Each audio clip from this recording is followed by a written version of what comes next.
Has been another stunning week at the Justice Department, if you can believe it.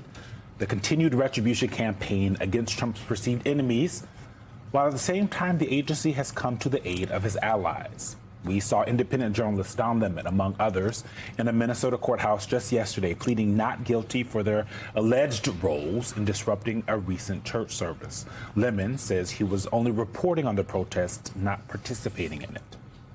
The events before my arrest and what's happened since, so that people are finally realizing what this administration is all about.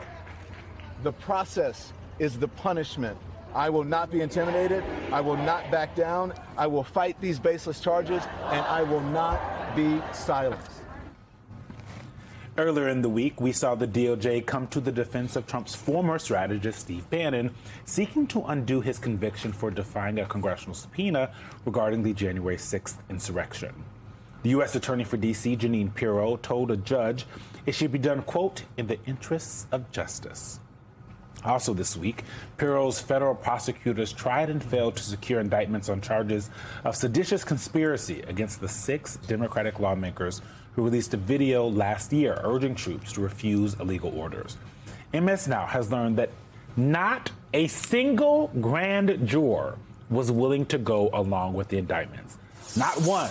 Not one. Nary a one. Nary a one. Joining us now, Brendan Ballou, former federal prosecutor and former lawyer with the DOJ National Security and Antitrust Division, and former federal prosecutor Paul Butler, professor at Georgetown School of Law and an MS Now legal analyst. Guys, I want to just jump right into re-looking at the quote-unquote enemies list that the president has. This is element 4, guys. When you see the folks on the screen there, right? This is folks that have no charges, subpoenaed, indicted, some very happy ones on the right that were dismissed and or not charged.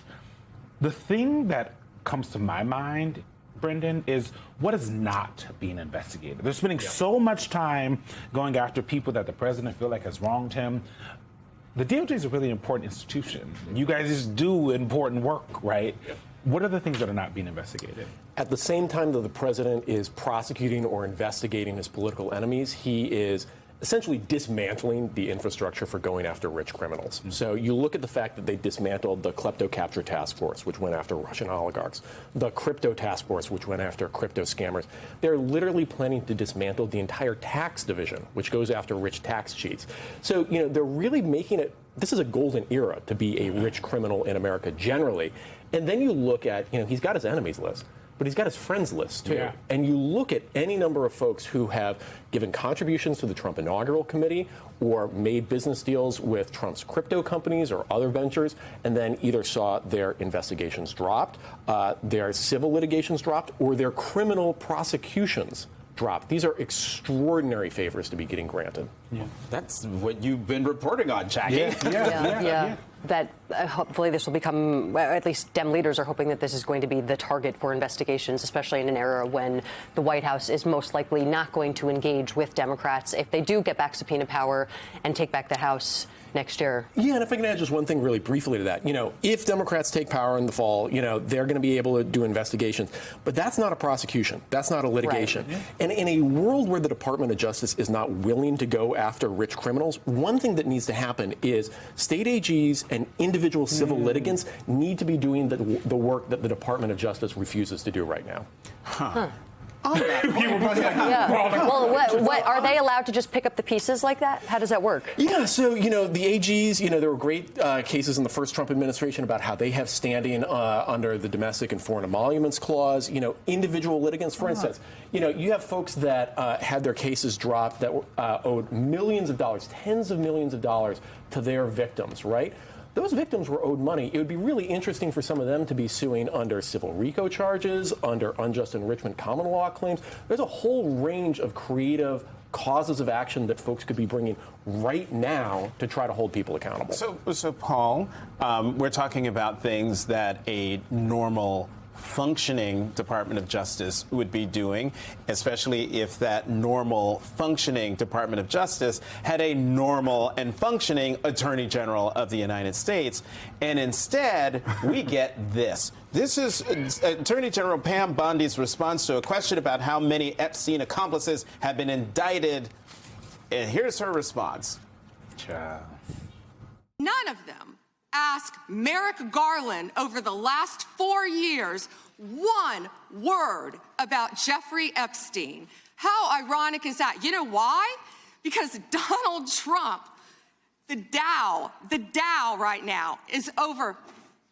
The Dow is over $50,000. I don't know why you're laughing. You're a great stock trader, as I hear, Raskin.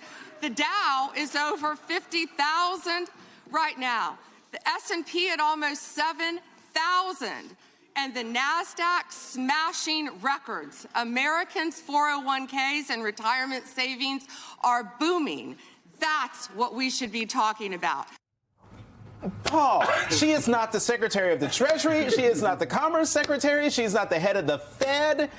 The Dow! The Dow! The Dow! Every time I get in trouble, I'm going to say the Dow! the NASDAQ! She was going somewhere there. Like, she had a good point about Merrick Garland. She should have just landed that. But in that room, Go ahead, Paul. Sorry. In that room, she's got a few of the more than 1,000 women and girls who Jeffrey Epstein is alleged to have sexually trafficked. She refuses to apologize to those people, and when we ask or even look at them, even like, is she talking about the Dow? She's calling Jamie Raskin a failed lawyer, and when we're asking, well, who's not being prosecuted?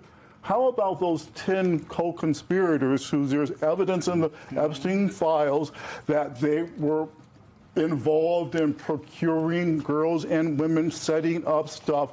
Kash Patel, Pam Bondi have been adamant that they're not going to be charged with any crimes.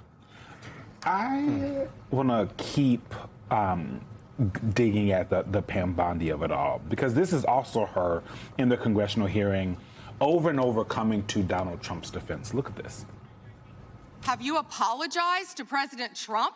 Have you apologized to President Trump, all of you who participated in those impeachment hearings against Donald Trump? You're obsessed with Donald Trump. You have Trump derangement syndrome. This guy has Trump derangement syndrome. He needs to get, you're a failed politician. You sit here and you attack the president, and I am not going to have it. I'm not going to put up with it. I find it interesting that she keeps going after President Trump, the greatest president in American history. And if they could maintain their composure, this isn't a circus. This is a hearing.